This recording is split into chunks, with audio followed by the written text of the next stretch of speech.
You guys awake? Good morning. Y'all looking at Grumpy Pants? Grumpy Mike?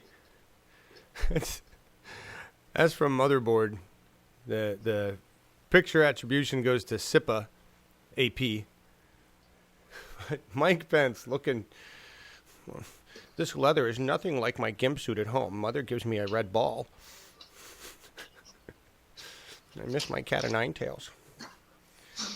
I mean, he's just the Here. What doesn't kill you will hopefully try again. There's Grumpy Cat. And there's Grumpy Mike. There's not much of a difference there. He's just a weird dude. Good morning, everybody. Good morning. We got all sorts of stuff going on. The first is I'm not. I got like a chest thing going on, so I'm gonna be coughing and hacking and sound like crap the whole show, and so just want to apologize for that right off the bat.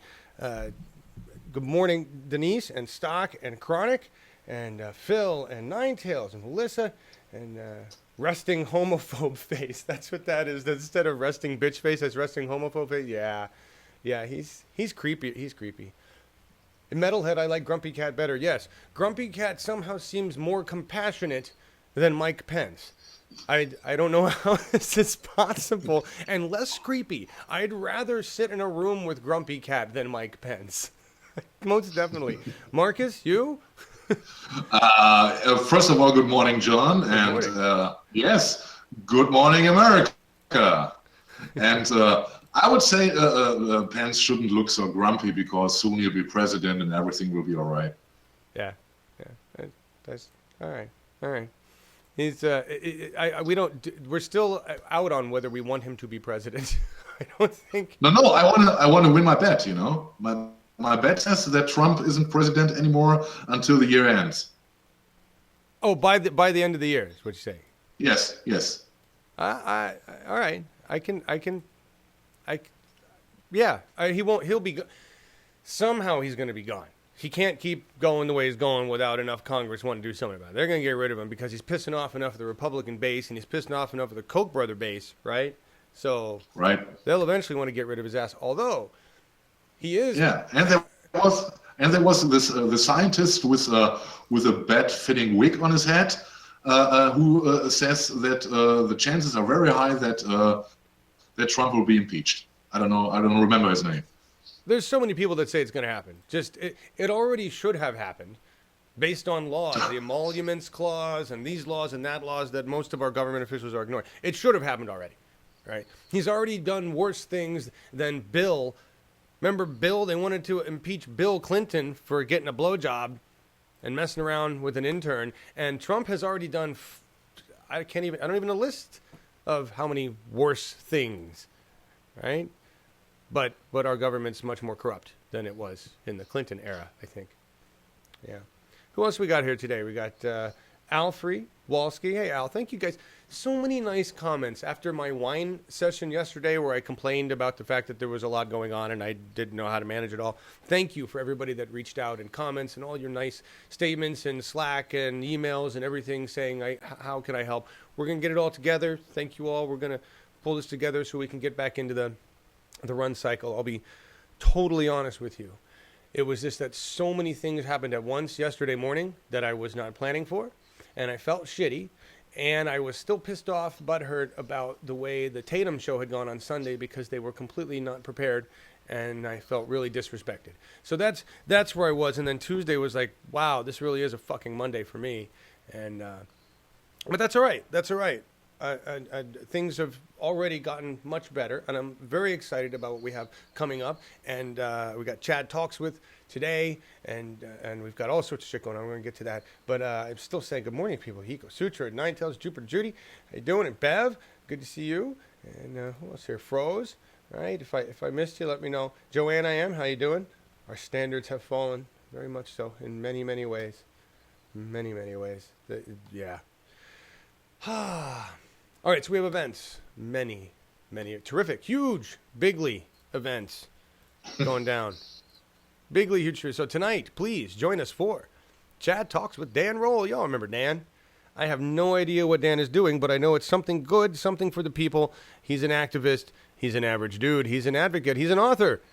And so we're going to talk to Dan, or actually, Chad's going to talk to Dan. Join us tonight at 7:30 p.m. Pacific for that conversation. Also, got a lot of shit going down. April 20th, Bernie Sanders and Keith Ellison come together and Fight Back tour. I'm very excited about this because originally the cards, we thought it was Bernie and Tom, and then we found that it was Keith, and I would much rather hear Keith Ellison speak. Regardless of what you think of him as a tool, he's a better tool in the shed than Tom, in my opinion. So, and this is being brought to us by LiveU Solo and Scott Galindez with Reader-Supported News. If you can help them out, that would be wonderful. They have helped us out every time Scott goes to one of these things. And that's on Thursday the 20th. On Saturday, is that Thursday? Friday? Yeah. Earth Day, guys. It's Earth Day. It's the March for Science. And we are going to be able to stream. We have permission to stream the Awake, the film documentary. It's 92 minutes of HD video. I've already donated some to get that. And I don't know how we're going to schedule all of this on Saturday yet. Because the March for Science in D.C. goes live with their rally at 10 a.m. Eastern. So I may be up early broadcasting something around then. We will integrate some kind of show content that includes a very long, in-depth analysis of what's going on in the absolutely insane French election. The last thing I understood is that the Bernie Sanders type candidate went third party and is kicking some serious ass. So I am very interested to hear what's going on there. We're worried about a right-wing rise up in France, and it looks like the left wing is saying, fuck that. I don't know. What do you think, Marcus? Yes, it looks like it will be an exciting Sunday in the first round of the French elections, and yes, my favorite. I hope that Emmanuel Macron will do it because he is pro-European, and I think that Europe needs to stick together. If you see 3 or 4 candidates which are with the best chances right now, 3 or 4 want to leave the EU, and if France left the EU, would leave the EU, then it would definitely be the end of the EU. And I think in these uncertain times with 45 and Kim Jong-un and Erdogan in Turkey and other, I would call them idiots in the government, we should be very careful what's going on, and that we should stay together as Europeans and not getting separated in national states again.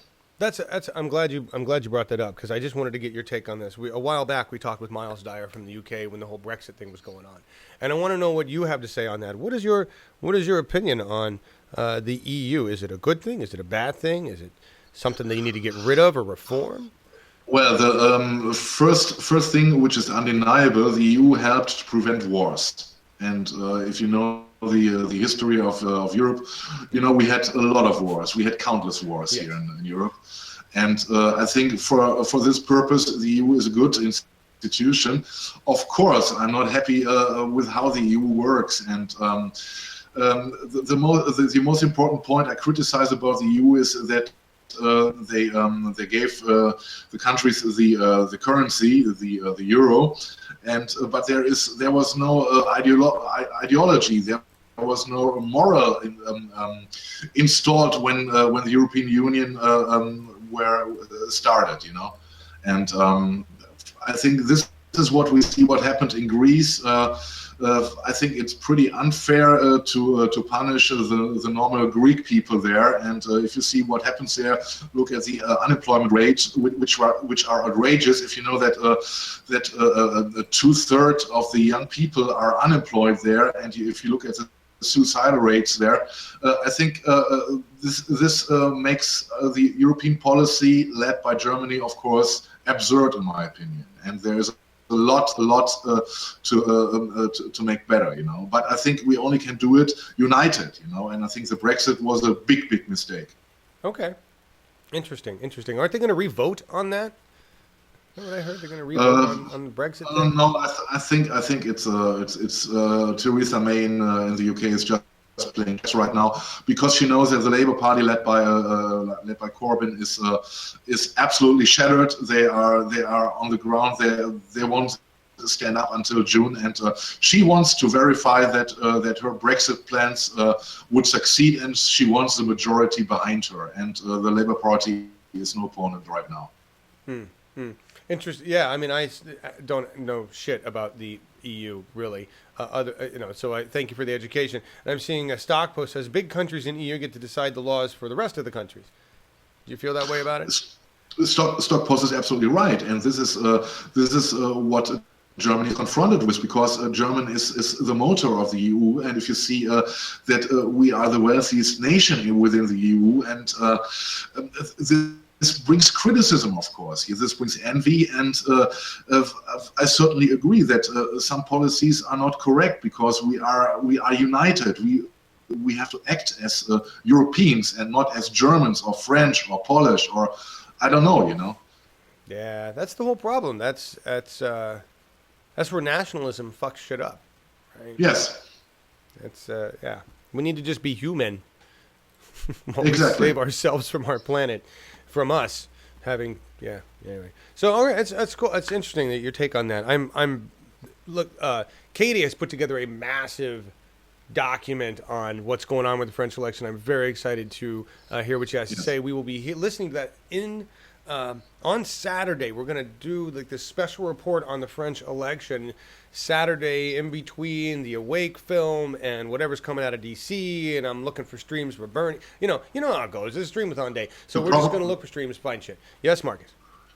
The problem is the French election promises to be so exciting, and unfortunately on this Saturday there is so much going on, and we have to check how we get it all arranged. But we will do it somehow, We absolutely will.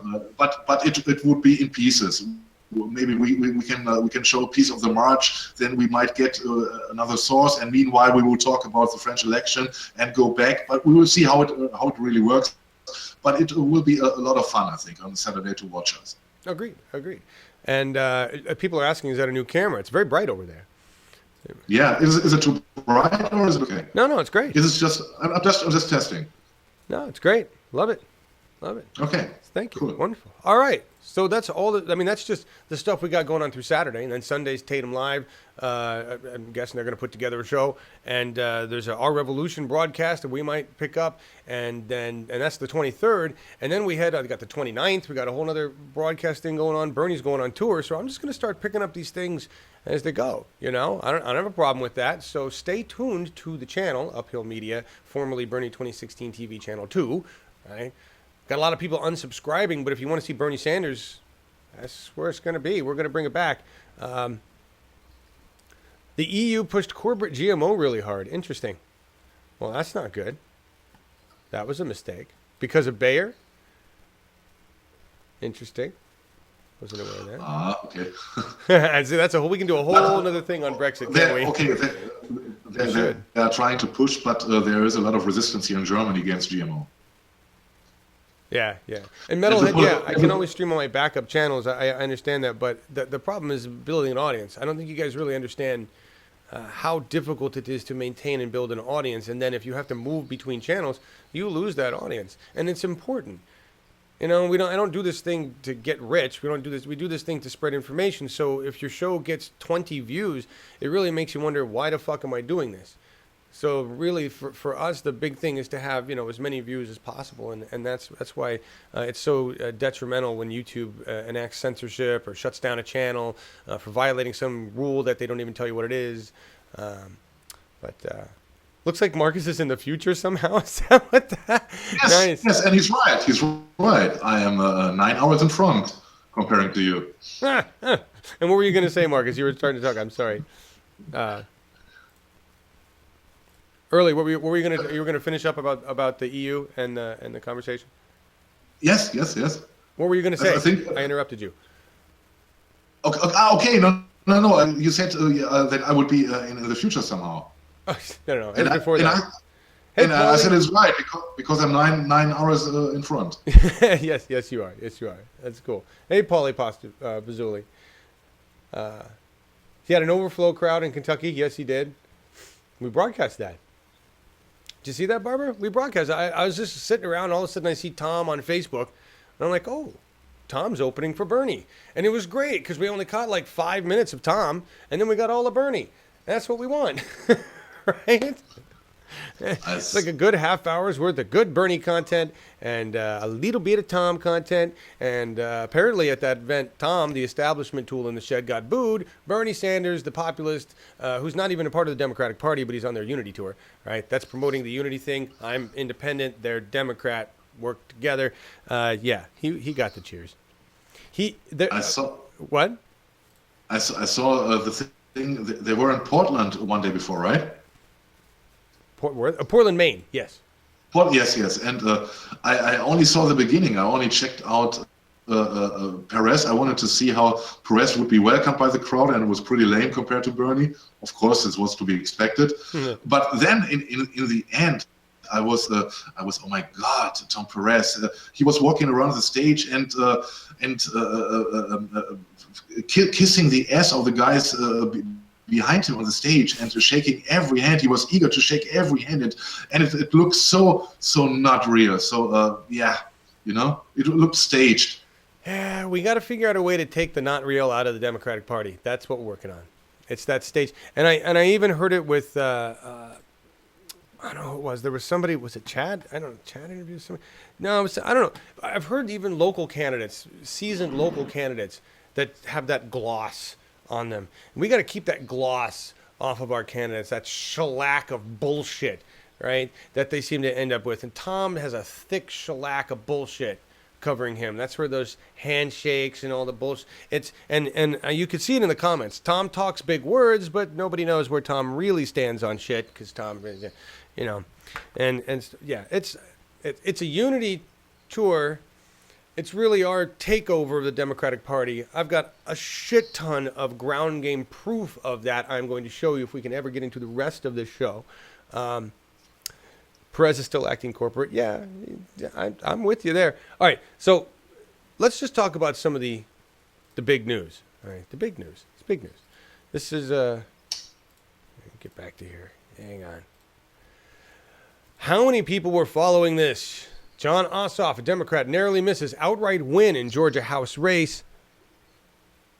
And I know everybody's like, oh, the Democratic Party blew him off. They didn't help him. Wah, wah, wah, wah, wah. I don't know that the Democratic Party is of any help. I don't know that if I want help from the Democratic Party, right? John Ossoff doesn't need their help, right? Just like his opponent. So understand that this is a huge win, all right? Because now he will be in a runoff against, her name is Handel, Katie Handel or Kathy Handel, something like that, Karen Handel. She welcomes Donald Trump's help on the campaign. She says, this is an all-hands-on-deck event, and I want Don by my side. Cool. Please bring him along. Cool.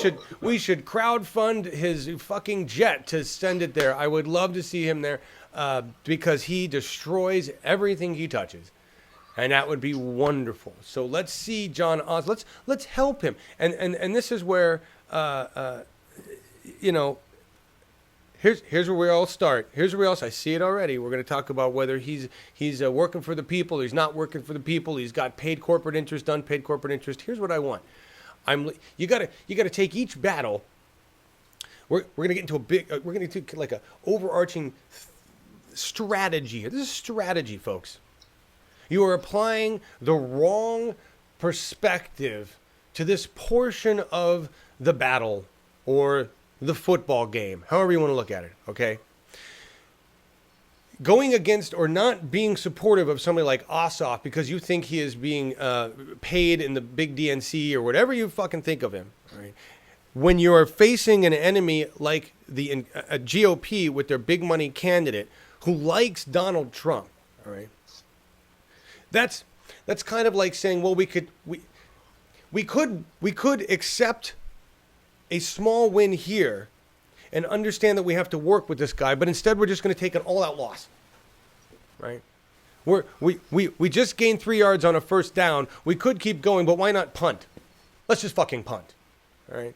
I want you to understand that analogy. We have to take the battle where we can take it. We can't, if we replace a Republican with a Democrat, that is a win. If that Democrat happens to be more corporate than we like, it's still a win. He's not a fucking Republican who likes Donald Trump. Understand that, right? So we gotta place these things where they belong, right? And there's a lot of this happening. All right. There's this guy, which means he goes into a runoff against her, and that should be good, as long as we provide the support. We, the Democratic Party, not Tom Perez, the Democratic tool shed. All right. We, the Democratic Party, provide the support that this guy needs, but let him know. Whatever money interests you got tagging along in your pockets, we're going to hold you to your words, and we will kick your fucking ass if you screw us. All right? The threat is real, Mr. Ossoff. That's what our representatives need to understand. The threat is real. Clear and present danger. The 99% are pissed, and they will be firing reps left and right. More on that. Here, there's Sanders. I don't consider myself a Democrat. All right? Yeah, he said it. He's a social democrat. Of course he's a Democrat. He said I'm an independent. The thing is, Jeff Weaver said, and this is an interview with, I think, Jake Tapper or something. Jeff Weaver said that Bernie Sanders would remain a Democrat, and he didn't. He went back to being an independent. There's some statements in here that are important. If the Democratic Party is going to succeed, and I want to see it succeed, it's going to have to open its door to independents.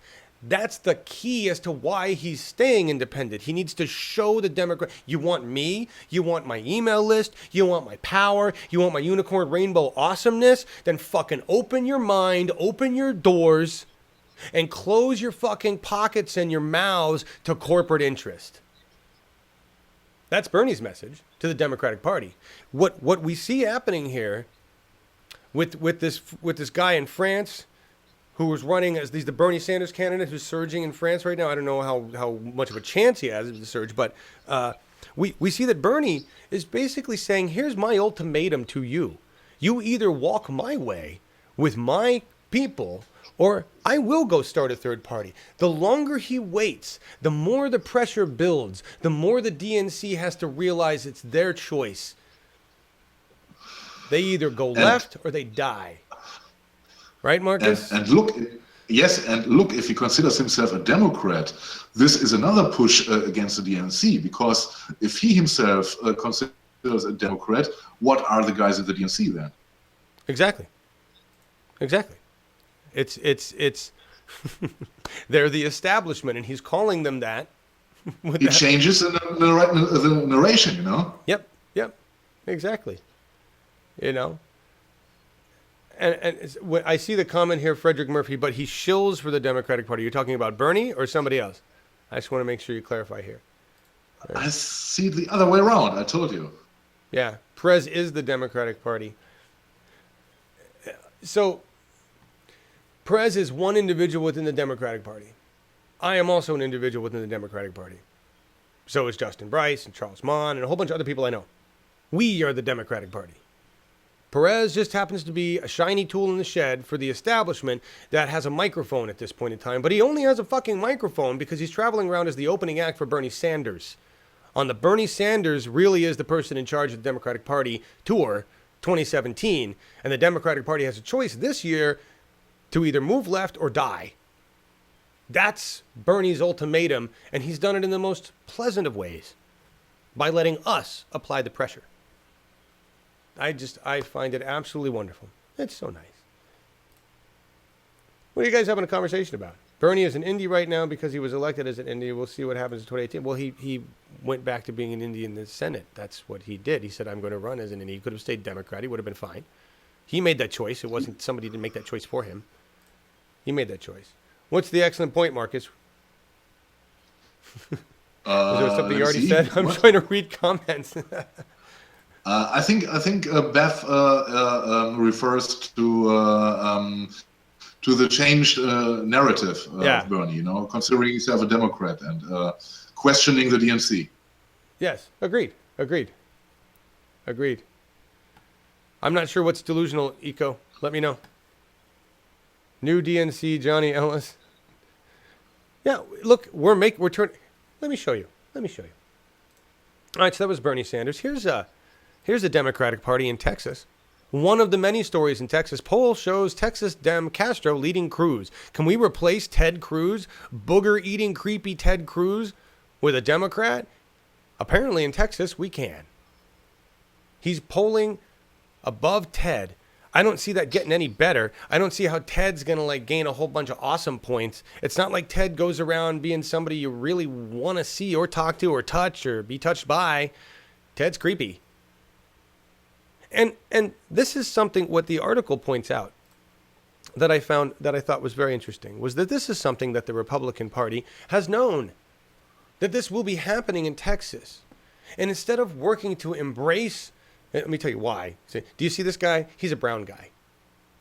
Right? That's the difference. Texas has become very brown. Right? There's still a group of white old fuckers that are in power in Texas. But that group of white old fuckers is dwindling, dying, going away, and becoming more progressive every day as the old racist, white man, dick first assholes of Texas fade. And a younger generation of Texans who have grown up realizing that everybody in Texas and the majority of people in Texas are not white anymore. They've known that this is on the path. They've known that they will either need to embrace the brown of Texas or they're going down. It looks like Ted, about the whitest of white you can get in Texas, will be going down to brown.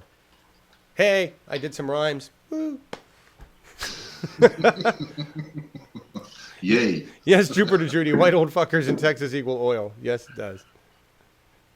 Creepy Cruz is gross. I know. He's totally Cruz. The whole bad lip reading of Cruz eating a booger did it for me. I was just blah. Man, Comcast, you were out here yesterday, the day before, working on our line, and now I'm still getting it's buffering, guys. Buffering for the revolution. This is a climate change thing, and it's in here because it was actually part of the lead stories. All the links are in the description, everybody. Click on the links, read this stuff. This is CNN. There's a little bit of hypocrisy that I just wanted to cover with CNN briefly on this. Just a little. CNN, where the climate change is threatening the health of Americans, how our health is impacted by climate change. CNN is now talking about climate change. Impact differs by geographic region, and it goes on to talk. It's a very lengthy article on CNN about an increase in disease anywhere and how most Americans are completely unaware of how, drought, disease, flooding, changes in environment in one place of the world can actually affect other places of the world, not just because weather happens to move around the world, but also because human beings in the 21st century get on these things called planes and boats and travel from one place to another and bring their diseases to other countries. It's an amazing thing that goes on today in the 21st century. So when Americans are like, well, we don't have to worry about what goes on in China because if they all die, it won't affect us unless it's a new disease brought about by climate change that they bring over here, right? So that's just one example of the ignorance of the mass of America. Mass of America really doesn't think climate change is going to affect America until it's flooded. And maybe that's just natural selection working on mass scale. And that's fine by me. Fucking fine by me. No offense to all of you who actually believe in climate change, but live in places that are going to get fucked by climate change. Now is your chance.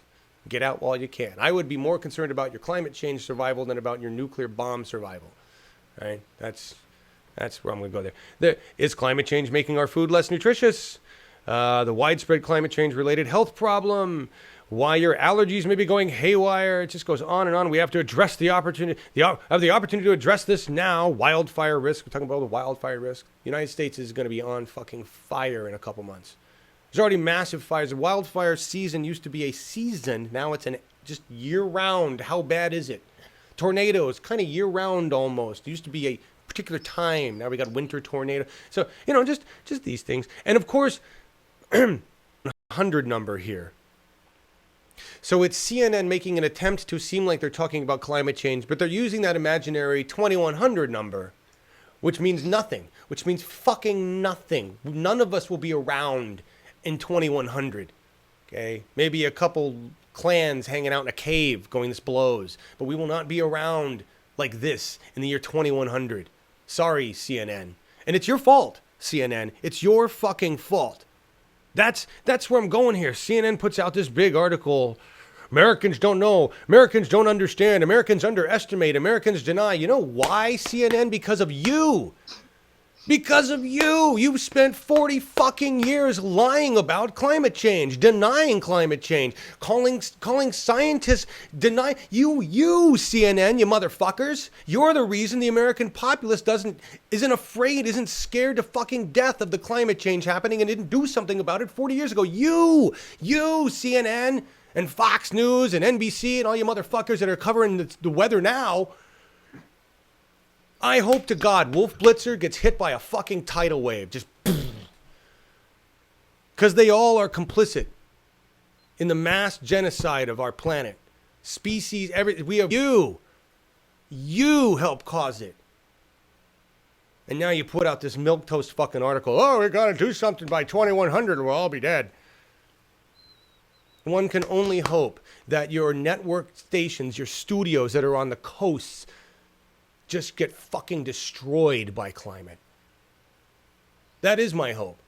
That your buildings will be knocked away and mainstream media will be destroyed by the very climate it has helped to deny for decades. That would be karmic justice. No offense to all the people that work in those buildings that actually believe in climate science. I don't know what else to say. Great rant, John. Yeah. Well, bigly and beautiful. Thank you, Markus. And I'm sorry, guys. You know, and I got Markus. Listen. It's an echo. I know there's nobody's here that disagrees with me. So no, I know, not at all. You know, I get it. I simply rant for you. That's all. I don't expect CNN to ever come by and hear this or see this. YouTube might come by and block it, tell me it's advertiser unfriendly. I don't know. You know. Would be great to get to Chuck on the show. Chuck Todd. I can't remember. Chuck Toad. You got it right. Chuck Toad on the show. What's up, Chuck? Time to start a swear jar. We had a swear jar before. Believe it or not, we had one. I would have funded myself. I would have I would have broken myself with that. You guys are so nice. That's my man, Mr. John Ellis. My miracle is John's miracle. Blitzer, the original MSM fake news bot, absolutely. Performance artists are CNN, Fox, and MSNBC. Brad, John's rants are life. Thank you guys. They're no different. They're all entertainment news. They are all. That's legally they are called that. Fox News got that phrase put into a legal argument in the 90s when they were called out for lying, and they said it's not lying if we're providing entertainment, and they all went, but you're news. Nope, we're not. We're entertainment, and entertainment news was born. The very court system that somehow today seems to be doing well for us in terms of the people, at least in general, not everybody, but in general. This guy, move on to more ground game. Now we're really getting into the heavy ground game. This guy has got it going on. Here, this guy. See. Valdez, bravo for PCC. I forget who dropped this. He's a veteran, Latino, first-generation college student. He's running for underrepresented. I think this is in Washington. I think who did I get this? I forget who dropped this. I think Chad dropped this or something. Here's somebody who this is what it is. I'm sorry, I got it mixed up. This is Justin Bryce dropped this. My bad. This is Justin. There's so many. Let me tell you why this is confusing. There's so many ground game things. I am seeing wins everywhere. I'm seeing special elections everywhere. I'm seeing this guy got this position in Denver. This guy got this. This Bernie Sanders got this guy. You may not be seeing it, but I'm not reporting on all of it. I can't load all of these changes into one show, and then I lose half of the goddamn information. We are winning all over the place on the ground. We are setting ourselves up to kick some serious ass in 2018. Right now, We're just getting all the pieces in place. This guy is now the first vice chair of the Democratic Party of Oregon. That's what he is. He's a Dem. He's a burner. All right, Justin. Now he's running for to be one of the positions on a school board in Portland, in a Portland district, and that is important because we get somebody with more progressive ideas, less establishment ideas involved in the education. So if you're in the Portland area and you can get involved or help this guy, or if you want to donate to his campaign, the link is in the description. Please go help this guy. This is when we talk about taking power, this is exactly what I'm talking. He's got a little bit of power, and now he's going after a little bit of more power, and maybe in a year he'll be able to run for a little more power and have another other power, and we don't realize how this is how the GOP and the establishment Dems took all our power. They just kept taking it. And we kept going, I got my shows. I got TV. I don't give a shit. Is he white? I'll vote for him if he's white. That's what we did. There's another guy. I caught some of this, but I'm not real. I don't even know the whole deal on this. This guy won. He won in Georgia. So let's just recap, back up. You'll notice that the gentleman in this picture is black. This is a black person who won in Georgia. I know that should be common, not really today. So let's take that as a win. Fulton County City Council, he's in District 6, I think. So this, another one, another bit, and supported by our revolution. And so there you go, another change. And if I understand, he's pushing to get 4 progressive people, 4 progressives, they can change the fucking rules. Right? That's spelling it out. Hey, I'm a progressive. I just won here. If we get 3 other progressives in here, we could change all the rules. You want to change the rules? Let's change the rules. That's how we change the game. We take power, change the rules. Right? And moving on. Sanders supported to run against red state Democrat.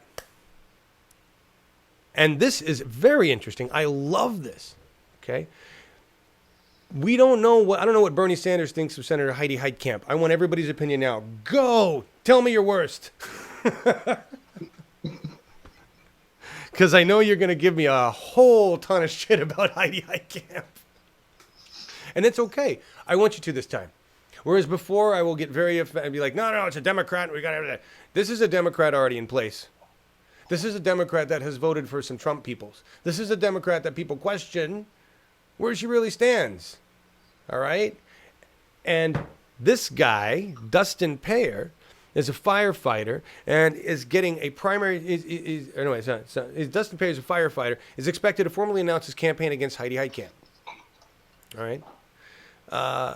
On Thursday at a marijuana reform rally in the state. Maybe Heitkamp doesn't side with pot. I don't know. I'm running for Senate against Heidi Heitkamp. Basically, in my opinion, on the Dem side, we have a really boring primary, and we can't allow that to happen anymore. For that reason alone, I think that's brilliant. That this guy's willing to put all that effort in, because this is what makes a better Democratic Party. When you run, and I think I have better ideas than you. I think I can do a better job than you. I would like to take your job. That's competition. For the right reason, because they want to do a better job, right? Doesn't like what she's doing, doesn't like some of her choices, doesn't like the fact that she's voted for Trump. I don't see how any Democrat that wants to stay in office could have voted for anything related to anything Trump at all. That's my personal opinion. So I think any Democrat that voted that way should have their ass fucking handed to them and gone. That's probably a lot of Democrats that I've already said we should work with. So I know it's confusing. Right?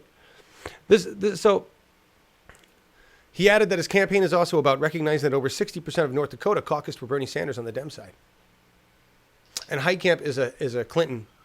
I'm with her. I'm going to talk about that too. Dumbest slogan on planet fucking Earth. But Heitkamp, this is fucking stupid, right? What was Merkel's campaign slogan? Do you know? Did she have to run a campaign? Was it like, I have good chemistry? No. She had, I don't know, all slogans are bullshit in politics, apart from Bernie's. This first. But I don't remember any any certain slogan of Merkel, but she has a symbolic gesture which went for months over the media, and she is standing there and she's doing like this when she stands somewhere. She makes this sign, and everyone was crazy about this sign. What does it mean? Because I can tell you what I thought first off. Nothing. The media was had a topic to report about, knowing nothing about it. She never talked about this. This was what she ran with? That was what she ran with? No. She's not walking around doing this, but when she's standing or is talking to other people, she's standing there and she's giving a speech, and she does this sign there. Oh, but is it a sign, or is it just the way she likes to put her hands? She puts her hands like this, and the media interpreted something into it, which is obviously not there. And it was a story for weeks, and it was a big symbol. It was used in the campaign, and in Berlin over the headquarters of the CDU, which she's a party leader of. They had a giant poster of it of only her hands doing this sign, and this was a kind of slogan for them.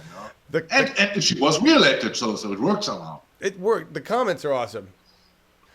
So Phil Britton nailed what I thought it was. All right.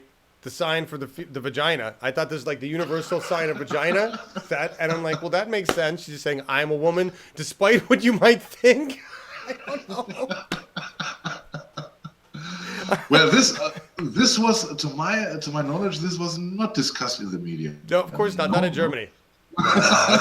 No, this is not the vagina. No, we cannot call it that. No.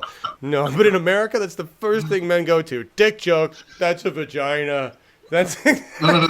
They call it geometrical figure, you know. But I don't know the English expression right now. Well, everybody else is saying, so not everybody. Eco Sutra and Froze are saying it's the Illuminati sign. Yes, but I don't. Well, yes, I'm thinking hard of it. But Merkel and Illuminati, this is taken very, very far on. No, impossible. No. Wait a minute. And then Jeffrey Pearson says Michelle Obama had that sign on the cover of Time.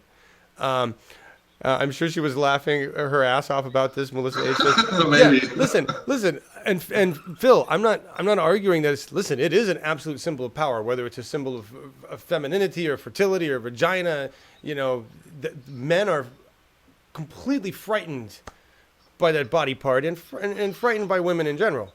Right? We're frightened of the fact that women actually have the power to bring life to bear. Right? We're just a fucking courier of some seeds. Big deal, right? If you want to take like this, of course it is very, very flat. But I think sometimes I think that that women are the constructive side of a human being, while the male side is more destructive. Yes, we know this just in general. That's our job to, yeah. Anyway, yeah, that's the whole domestic. So that was a great conversation about vagina signs. out of Heidi Heitkamp and talking about this guy running for, I don't even know where I was going there. Anyway, listen, this guy has a good chance, right? He's running in North Dakota against an establishment Dem that we want to get the hell out of there. You guys telling me she's a dino. She's okay with the DAPL. Anybody that's a friend of the fossil fuel just needs to be removed from office immediately, right? I don't care what side of the fence they want to claim they're on, right? Or whether they have a vagina or a penis, really irrelevant. Let's just get them out of office, right? Trump is the ultimate dick joke. I actually have a meme on that. We're going to run that today. Here's another one. I talk about Freudian slip. I almost read this as Democrat defeats Republican in vagina court. But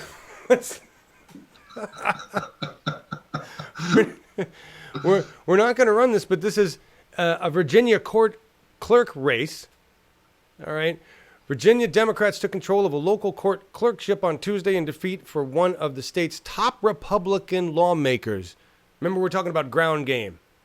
Democrat Jacqueline Smith, an attorney, beat Republican Jackson Miller, House of Delegates Majority Whip, 53.9 to 46% to become clerk of the Circuit Court of Prince William County, the city of Manassas, and the city of Manassas Park.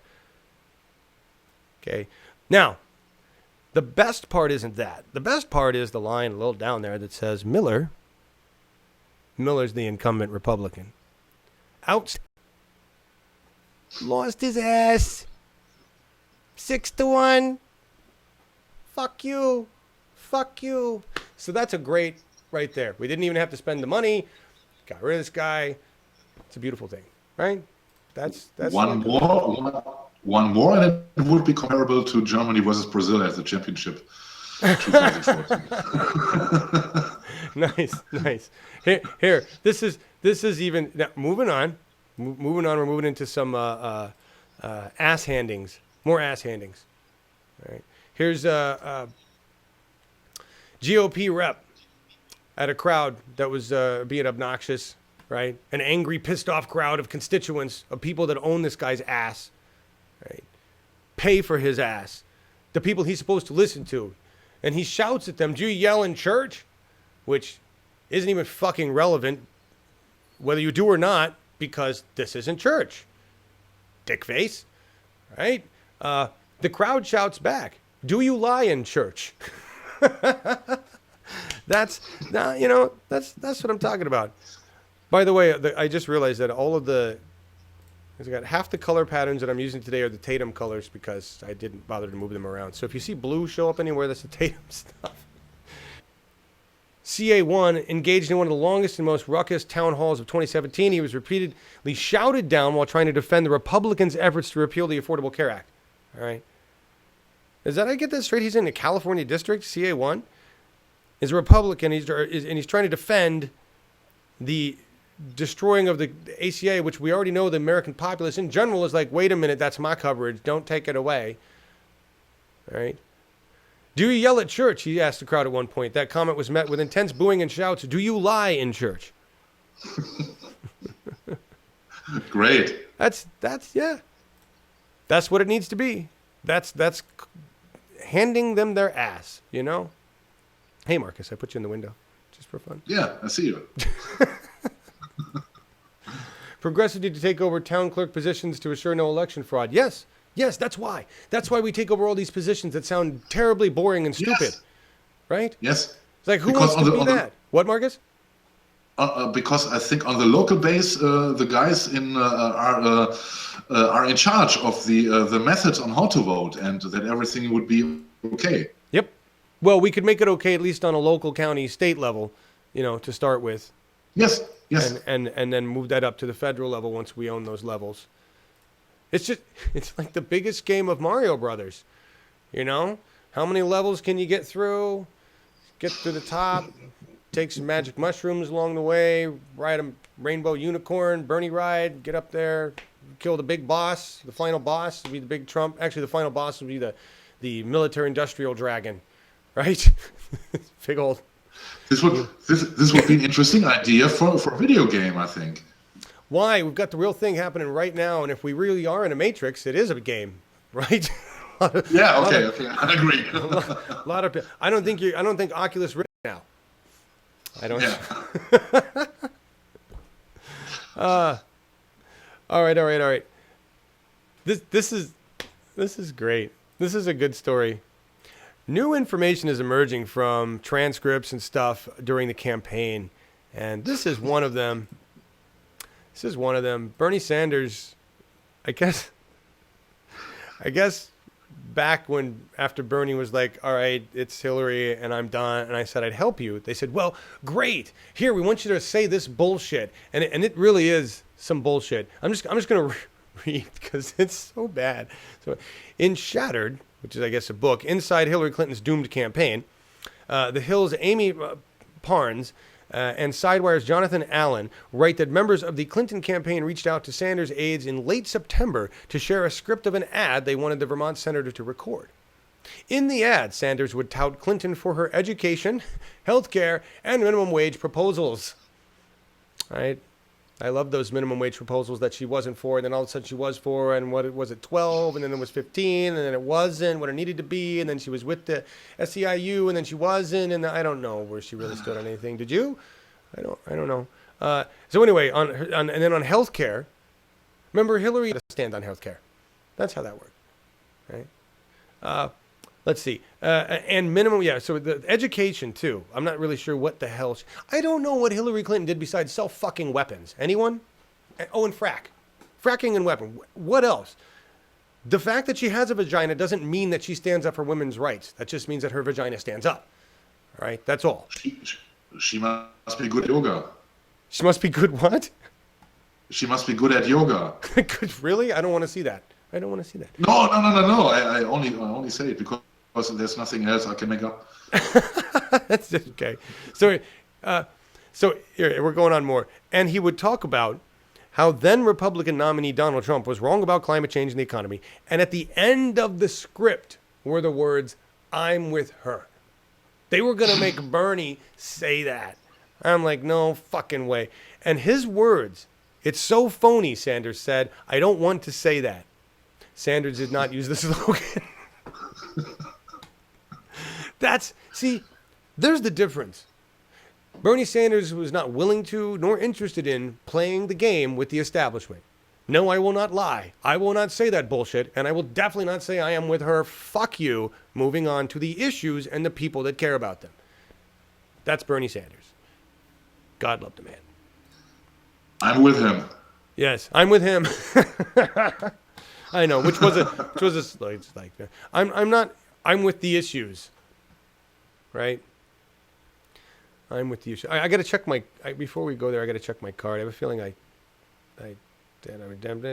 no, we covered everything. It's good. Covered everything. All right, we're actually this is just a moment to say this is kind of cool. All right. Whenever I complain or whine about our effort and reach and how far it goes, and yoga's what was on the 30,000 emails she deleted. I just wanted to catch that. That's good, man. Yes, exactly. You're right. It's all yoga stuff. Yeah. So this is a post. Whose revolution is it anyway? And it's really a post about what does it say? It's a dissolving into reactive factions undermines progressive action, which is true.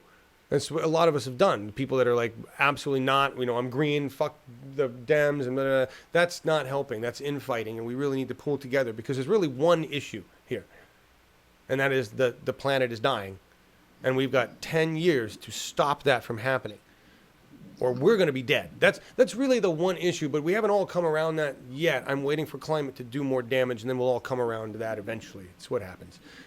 We do that. We're slow. But this is...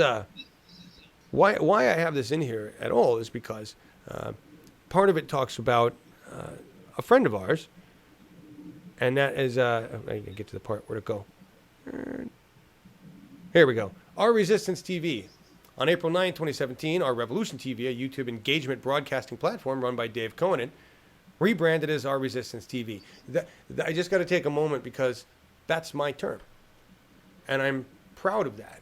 I've been creating engagement broadcast programs, and I coined the phrase and built my first system based on what I saw Barack Obama do with a Google Hangout. And I went, well, if he can do that, why can't we?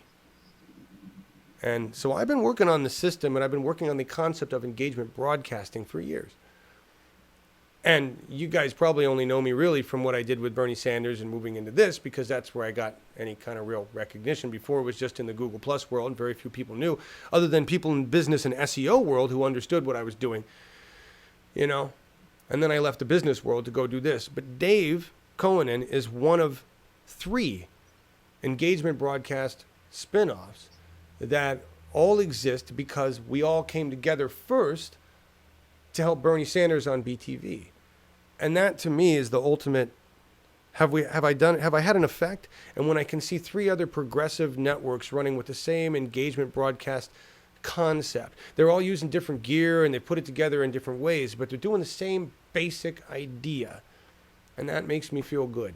So I just wanted to take a moment and say thanks, Dave, because he mentioned me in it. And I'm not a person who likes to shine on credit, but it's just nice to know that that there is this history that we can look back to right? How did all this shit get started? And I couldn't be happier or more proud that engagement broadcasting is being used for the political revolution and not Starbucks.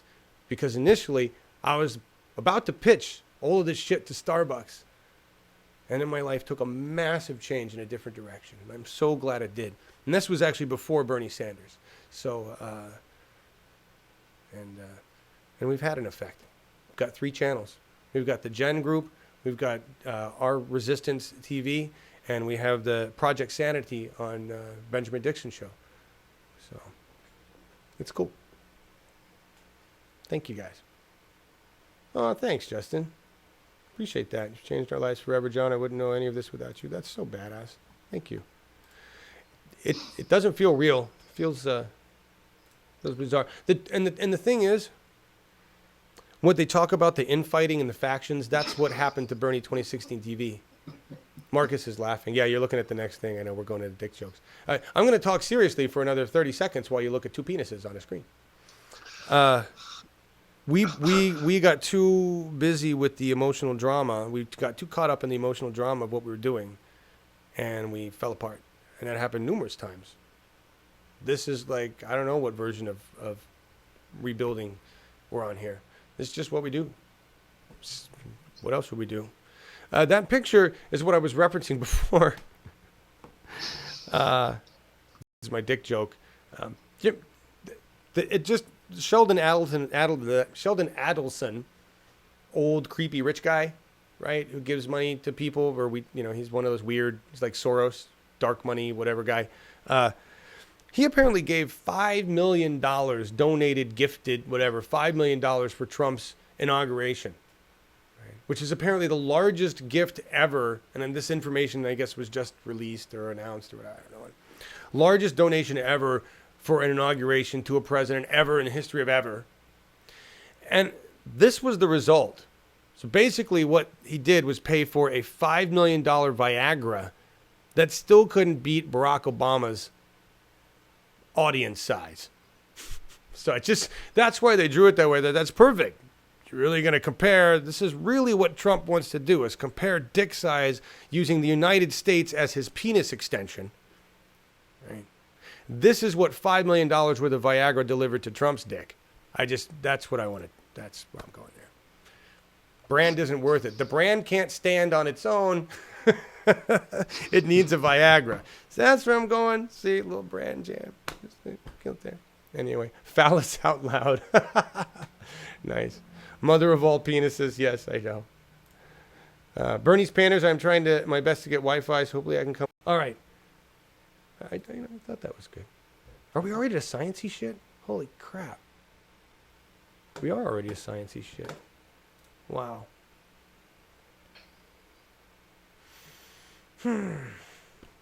NASA. Love NASA. This is really cool. I'm going to try to blow up on this picture, but go to the link. Look at this picture. This is when they grab pictures from, I don't even know what, this is one of the probes, one of the things that NASA sent out there.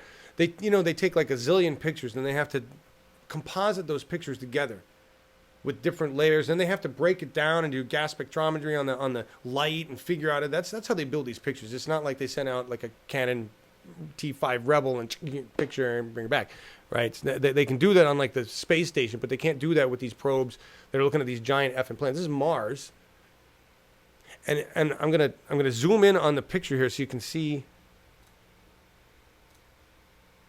I want you to see different points in it because there's just some amazing stuff here. I don't know how detailed you can see, but it looks like, to me, on the right-hand side of this picture, the right side for me, it looks like gills. It literally looks like gills. That is the landscape in like I think a quarter kilometer. And that's incredible.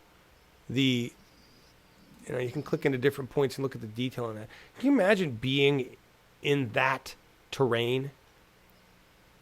It almost looks like almost looks like a giant sore on a living body, you know? I just thought that was freaking cool.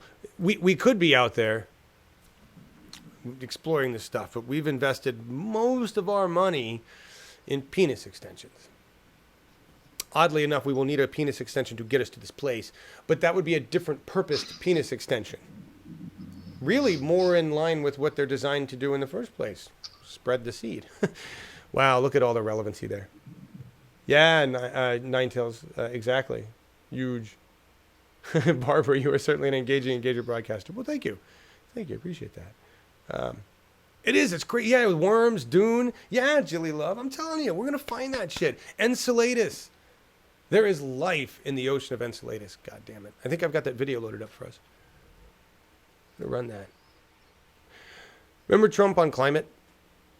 Well, still on climate. But when you've got people suggesting, when I mean by people, I mean people like people in the fossil fuel industry, environmental groups and Republicans in his own cabinet, General Mattis, saying, dude, don't back out of the Paris Climate Agreement.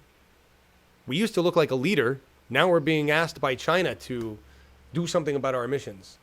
Right? So I think the best thing we could do about our emissions is to eliminate nasty, horrific emissions coming out of this country. But yeah, we'll see what happens. What do you think about that? Do you think he'll make any reversals, Marcus? Do you think we can push him the other direction? Think it's hopeless? Yeah, we have to. What any other solution is there? You know, he takes us to war. He takes us the other direction. You know. Yeah, we can only hope the best that he will find another hobby soon, and maybe he can revitalize the wall to Mexico, and to get another topic again, you know, something else. Yes, I don't know. Well, I think the key is in the business. If we can get him in, like you said this, many people have said this, we can get the idiot invested in renewables, then he'll want to keep them, right? And here's a figure for you guys. It says, I don't know who's talking here, and this is just scroll down the article. It will also handicap the competitiveness of American business in clean energy, which is a $1.3 trillion global. Used to be a leader in that, right? Withdrawing from the Paris Climate Agreement would send a clear message that America is an unreliable partner that fails to live up to its commitments. That's Susan Casey Lefkowitz. I would say every single indigenous tribe treaty that we've ever signed and blown off and shit on would also be a pretty good indication of America's reliability. But nobody seems to care about those. Just wanted to bring that up. Yeah. So anyway, who knows? The business community is doing well. The investment community is doing well. You've got banks pulling out of investments in fossil fuels. You've got most cities are starting on some movement to divest from fossil fuels. And then you have Trump pushing a coal resurgence. And the coal people don't want their coal jobs back. It's like Nero fiddled while Rome burned. Trump tweeted after he lit Rome on fire, took a shit, and walked away. That's basically what we have here, a sort of comparison. Just had to go there. Stock post, no one is covering Somalia. I don't have enough news people. We could, the death and famine, which aspect of it? How about the fact that in Africa we have slavery that's returned? That we have people selling slaves for $200 a pop at gunpoint. Where was this? Wasn't that regime change that we were trying to fix? Wasn't that somewhere we tried the democracy there, and this was the result? Yeah, if you call colonization democracy, then we failed. Yeah. That's what it is. When we show up, it's democracy. When it's somebody else, it's an invasion. Exactly. Don't you understand how American history works? I cannot say much about Africa because the situation in some countries there is so dramatical, and if you look at the leaders of Africa, has Robert Mugabe, I think he's Zimbabwe, and all the others. There are no democracies in many countries there, and it's very difficult for Africa. You know, it is. The thing is, it is rich of resources. You know, it is so rich of resources, but the people were not taught by their governments how to deal with this, to give all the wealth they have in their grounds to the people, you know? No, that's certainly not the It message. is the same shit like in the US, like in Europe. It is the same shit, but only worse. It is. And Stockpost said, John, I was talking about the U.S. bombing it again. I can't keep track of where we bomb, but we bomb for freedom, and you know that. There's a justified reason for those bombs, and it usually has something to do with freedom, or oil, or some resource, like Afghanistan, which I understand is about minerals these days. So whatever is on the ground or under the ground or in the air in Somalia, there's a reason we're bombing it, and it has something bad, and we will get rid of it because that's what we do. We're America. And then we're going to take whatever it is we want. That's what we do. Obama built a $100 million drone base in Somalia. That's wonderful. Yeah. So investments, okay. Investments in Africa, great.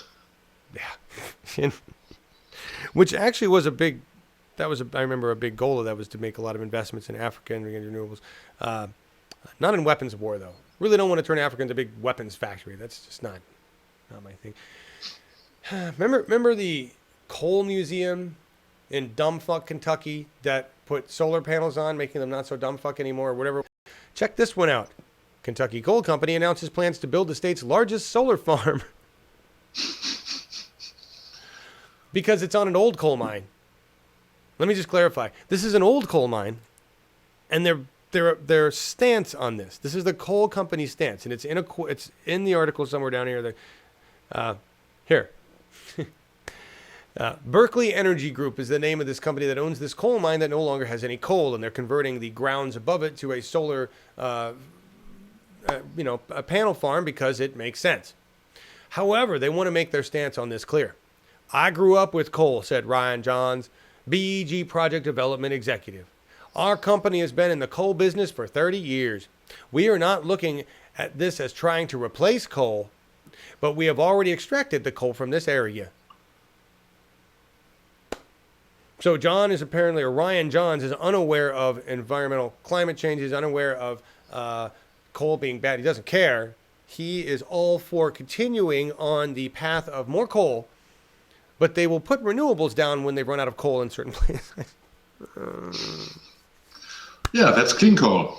Clean coal. There you go. Clean coal comes about it's clean coal mines, really, when you turn them into a water battery like Germany did. When you put solar panels on them like we're doing. Yeah, clean, that's clean coal. That's clean coal. It's absolutely fucking ridiculous. Absolutely ridiculous. Rhode Island. This was from Janine Calkin. A while back, it was like March 29th, Spectre burst somewhere in Rhode Island. And it was explosion. Big loud hissing, lots of natural gas released. It's been listed as like an environmental disaster area. They're going to have to do a lot of remediation, get to work cleaning up on it. Apparently it hasn't gotten started. Red tape. No one cares, right? So Janine's, talking about it, trying to get some work done because she's a representative of the state of Rhode Island, right? And it's a hazmat site, apparently. It's pretty bad. What I didn't know about this, right, you'd think, okay, it's horrible because now we have natural gas that was leaking in, it caused destruction, and there's a problem. We have to clean up all this stuff, remediate, and we put methane in here, whatever's going on. Worse than that, there's all sorts of other nasty-ass chemicals that are in this raw natural gas. It hasn't been sweetened yet. Sweetened means you've taken out all the impurities, the toxic elements, the particulates, so that you can send that clean natural gas to my house. Right? This gas is raw. So it's got all sorts of other shit in it that's horrible to humans, and particulates that are nasty to humans. And the pipe itself is lined with this black soot that gets spewed out everywhere and causes massive environmental damage on the ground and in the air and to all living things because it's nasty fucking fossil fuel. So it's not just our atmosphere and global warming. These pipelines, big or small, when they break, they fuck shit up all over the place because they're nasty and gross. They're not being moderated. They're not being looked at. There's the regulations got tossed out the door, so we don't even have to monitor them. And if one leaks, we really don't have. Everybody knows when you have a solar spill, it's a nice day. When you have a wind spill, it's a windy day. There's really No environmental impact, I suppose, unless you're going to go light big battery packs on fire and let them burn. I don't know.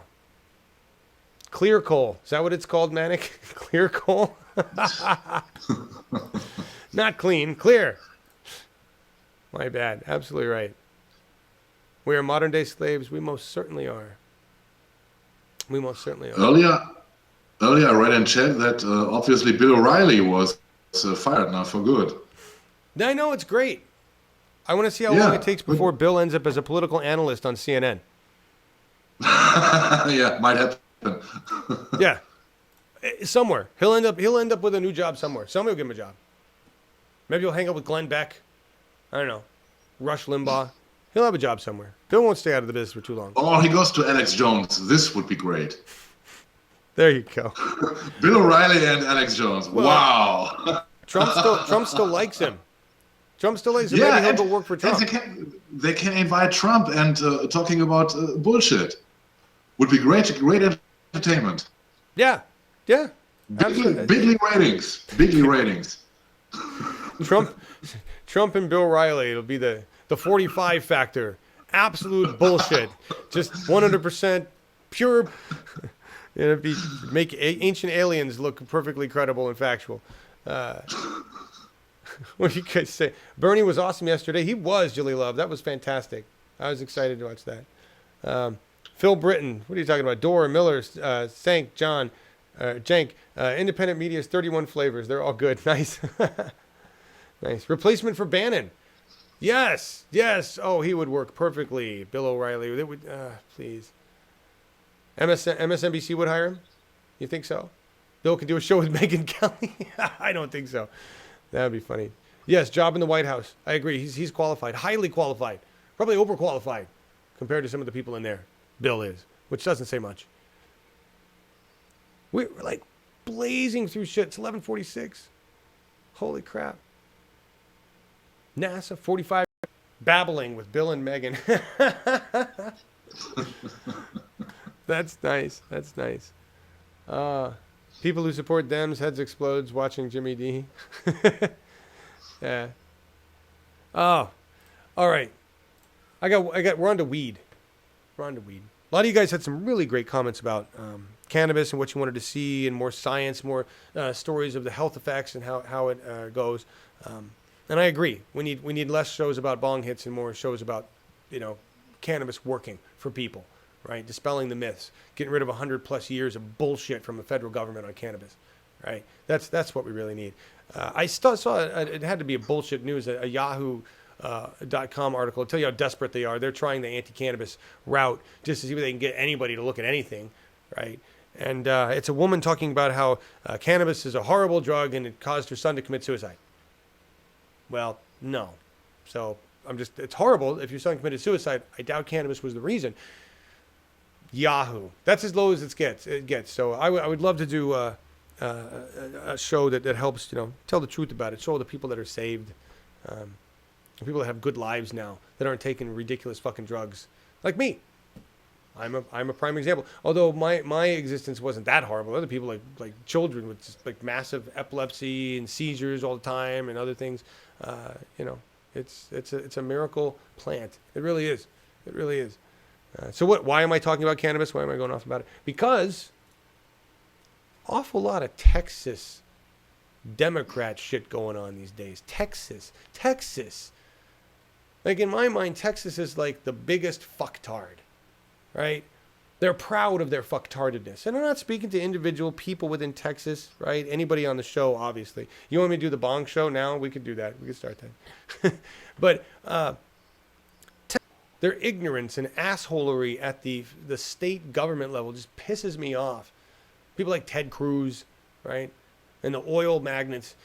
Texas farmers, I saw an article I didn't drop in today. Texas farmers are in trouble because they're learning that when you sell your water rights to fracking people and then you let them poison your water table and then you dry up, your farm no longer has a well water table and you have to go find another one and it happens to be poisoned because you were a dumb fucker and you sold your water rights because you believed in Trump and you were a farmer. And I don't even know how a farmer who's supposed to be a steward of the earth, caring for the land, is okay selling their water table to a company that is poisoning that water table. You're not a farmer. You're a fucking land rapist.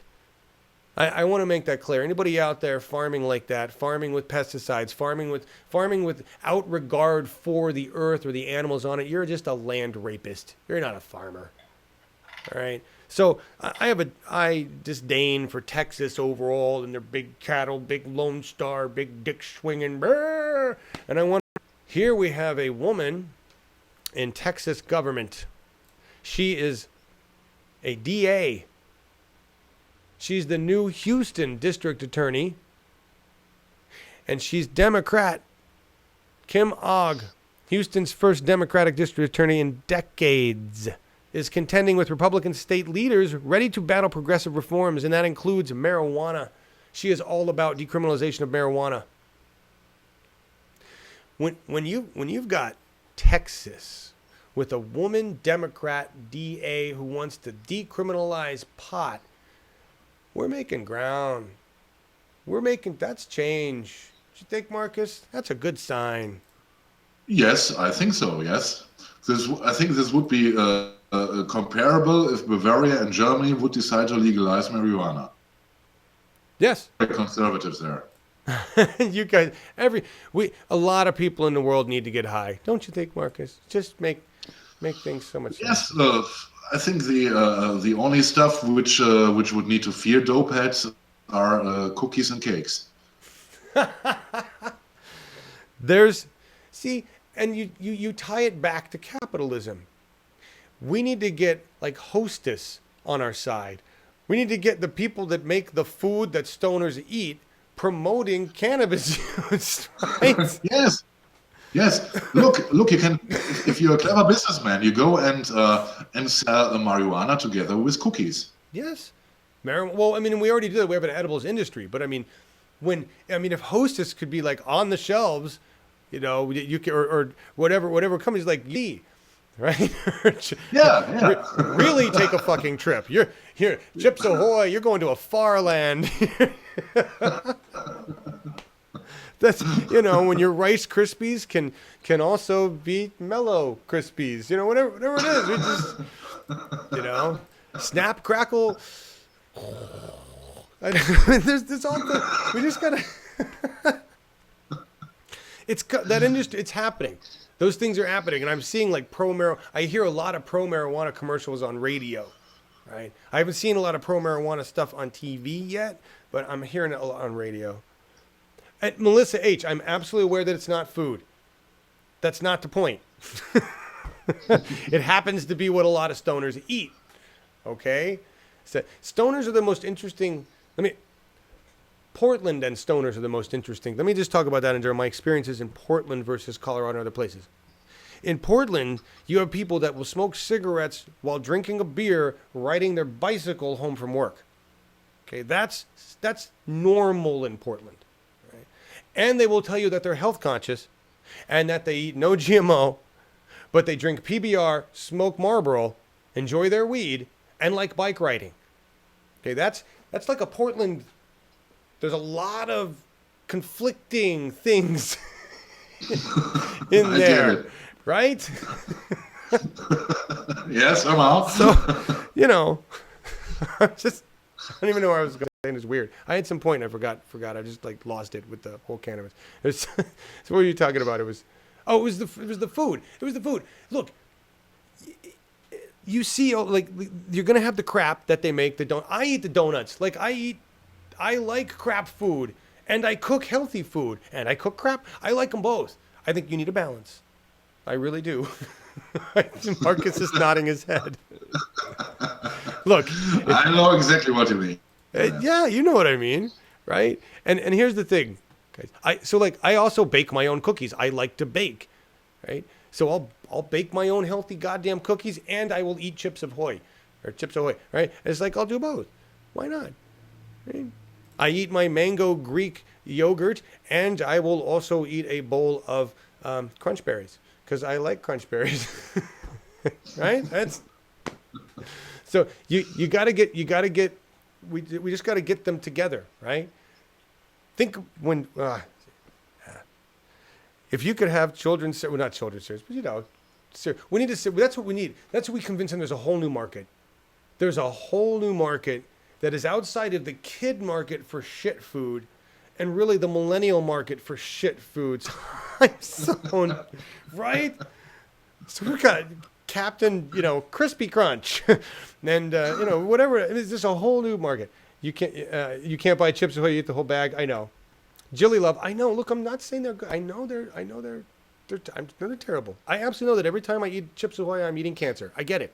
It's like, there's no cancer. It tastes so good. I know that. No. And I'm dipping that cancer in my organic milk. Okay? So just leave me the fuck alone. Right? You love Fruit Loops and Pop-Tarts. I still eat Pop-Tarts. I ate Pop-Tarts cold. And that comes right from my childhood where my parents would not let us eat Pop-Tarts because they were smart parents. Right? My mom's like, I'll make you a piece of toast and we'll put some jam on it. You cannot have a fucking Pop-Tart. And I was angry. And when I got old enough to buy my own Pop-Tarts, God damn it, I did. And I still eat Pop-Tarts today. Sorry, Mom. Anyway, we're all just talking about junk food. We're trying to find a way to bring the greed of the food industry or any other industry that we're already attached to that wants to increase their revenue stream. We're just trying to bring them along on the cannabis wagon, right? Because if we can get some big lobby groups pro-cannabis, then we can battle the big lobby groups that are anti-cannabis, right? That's really what it's about. And in Germany, Markus would have to do the same thing. There's probably a bunch of lobbies in Germany that are not interested in seeing cannabis become legalized because it would infringe on their profit, or they think it would infringe on their profit margins, right?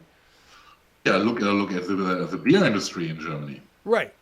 And I'll go with that. I'm not sure that if I were smoking pot in a bar while I was drinking beer, that I would drink more beer. I don't think so. I think I'd eat some food and go home. No. Right? We know that beer is a much more socializing thing unless you're like smoking only sativas or something. Now, I don't drink diet drinks. I don't drink a lot of soda, actually. I don't drink soda. Who's talking about Jonathan? Jilly, I'm sorry, Jilly. You're appalled at my food intake, right? The Pop-Tarts. I know. I'm sorry, Jilly.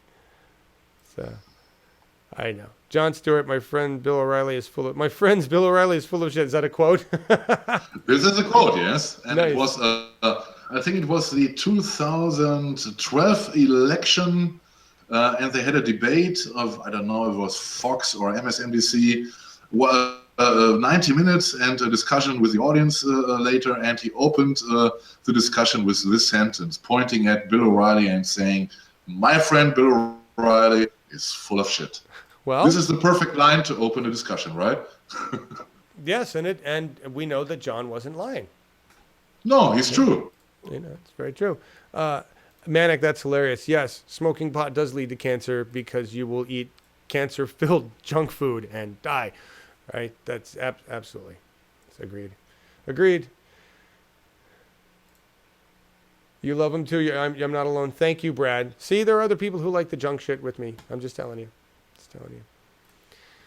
We're actually going to end early today. It's very bizarre.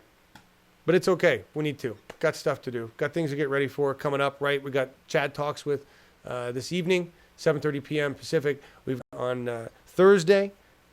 That's via Scott Galindez, and we're broadcasting at... It starts Central Time at 6. That's 2 hours ahead. So I'll be going live at 3:45-ish, something like that, right? Go 15-minute intro. So join us for that. The link for that's already up, guys. And there's the big Saturday, terrific, huge, all sorts of things going on. French election recap with Katie over there, and Markus will be with us. And we've got marches and rallies and all sorts of shit going down on the Awake premiere. And we're gonna have a good time on Saturday. It's also my Lori's birthday. So at some point in there, I'm going to have to stop and go say. And I'm not going to broadcast past 4 o'clock Pacific. That's my promise. So any coverage that happens on beyond that anywhere else, I won't be able to do it. So that's the rules. All right. And, Markus, any last words you want to say over there from Germany on this, from the future? Yes. For the future, yes, exactly, for the future, for Saturday. You're from the future. Yes, you from the future, yes, and for the future. Yes, you got to care for your wife on Saturday, and if it's her birthday, of course. And I think everybody will understand this. Yes. And yes, and yeah, uh, what I have to say is see you tomorrow, guys. Thank you. Yes, we will see you tomorrow. Yeah, I'm cutting all over here. I'm sorry. I was just reading some comments, and I suppose you're right. Every time I eat a Pop-Tart, I am encouraging Monsanto and the raping of the land. So I make myself a hypocrite. You're absolutely right. Are there levels of that? Because I'm not a farmer raping the land. I actually do real well with the farming here in terms of what I do, and I give away most of my bounty. Do we get karma points? Can I eat Pop-Tarts if I give away my organic fruit? Please? I don't know how you balance that off. That was always the reason I go there is that's the way you're taught, or that's the paradigm you're given with Catholicism. Sins have a weight. Even though they try not to, it's like literally there's a currency for sin. And you're taught that currency for sin when you go into confirmation and you become confirmed. And the idea is to go in and find out how many stupid chants you have to say and other bullshit you have to do because of what you did wrong. So they quantify your sinness. Right? So I'm just wondering, that's an indoctrination that I was faced with. And can I quantify my bad food choices and then even them out by either putting money into a box or, making alternative choices? Just curious. Markus is totally about environment change. Markus is totally about a healthy land and everything that we all stand for. And he works for a company that has to do with fossil fuels, right? It's not, and that's they deal with specific vehicles and, Yes. Vintage cars, French vintage cars. Yeah, it's a contradiction right there. Yeah. But yeah, it is. You know. So we all have these choices to make. I have a natural gas line on my house. I would love to replace that. Right? It's always going on. Bernice Panders, I'm working on a new mixed medium Trump art piece. Wonderful. We'll see if we can help you with that. You want to auction it off for your Wi-Fi? We'll see if we can help you with that. Jupiter Judy says, agreed, Jeffrey. Great show today. Thank you all. I appreciate that. I saw that comment. It was a great show. Julie Love asked if I'd use chemicals on my garden. Hell no. God, no. We don't use pesticide sprays or anything. I don't use fertilizers. Nothing. The closest I get to a bug spray is what I use for my cannabis plants. And that is just alcohol and soap and water. Right? I don't use chemicals on my garden. Or were you asking about Joanne? Maybe not me. Anyway, just want to go there. Yeah. We try to do organic, but we like eating a balance of junk food. God damn it. Because that's American. That's American. Just eat fucking junk food is American. Right? That's what I learned growing up. Anyway, we're going to go. Thank you all so much. You guys so much. This is a good show today. We're moving forward. We're going to end with, I had a hard time figuring out what I wanted to go out with today, but almost every one of the stories that I talked about, the news stories we talked about today, had to do with ground game. Had to do with the changes that are being made to the Democratic Party all over the place. Particularly in GOP strongholds. In states where they're learning that they've been fucked. Right? And so I want you to think about that. A lot of red states are just now coming to the point that we might have been 2 years ago. Right? Or 5 years ago. Or for Scott Galindez, 30 goddamn years ago. Right? Same with Bernie. Right? Double face palming all the way. But think about how excited Bernie Sanders must be now to see where things are at. Think about how Bernie must feel in terms of his elation after all this time of pounding his fucking head into a goddamn wall. These people, and I'm fighting all this corruption, right?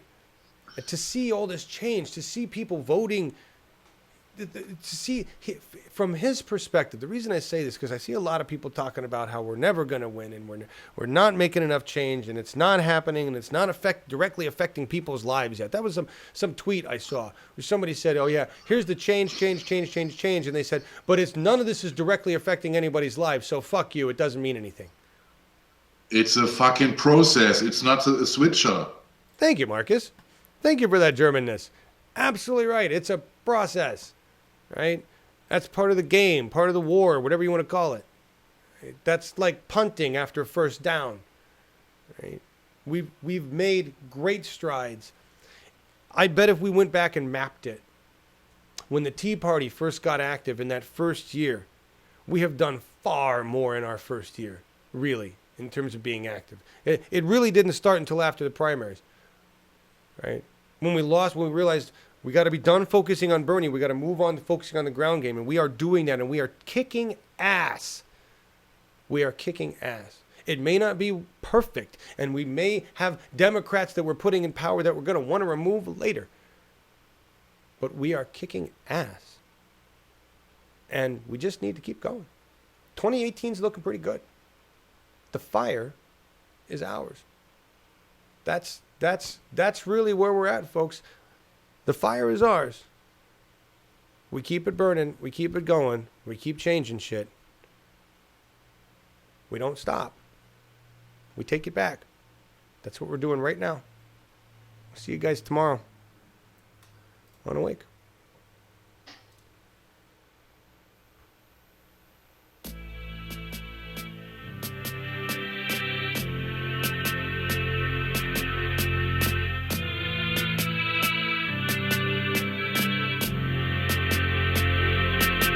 I've been lied to, misled, built about what they said, lifted only to wheel it down. I've been taken for a ride, given power to decide, only to find out I was wrong. But I learned to tell the ones who fake it from the few who really fit to run. Just follow the money they've been taking, and the truth will shine like the sun. I'm so tired of lies now, babe. Don't wanna compromise, no way. And I feel the burn for someone who can't be bought, to back the man who's fought for the people of America.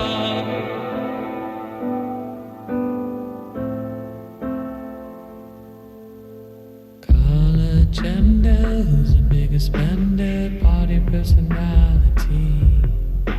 Soundbite, get it right, entertain him, it's a fight, pick the one who most it's like me. Don't speak of any real solutions, it's the shock appeal they're looking for.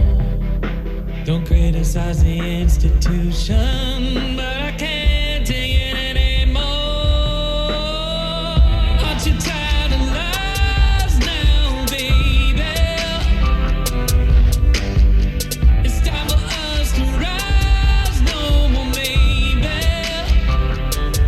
And I feel the burn for the truth to come across, to build to weigh the cause and reveal the motivations. And you'll feel the burn for integrity to lead, to focus on the needs of the people of America.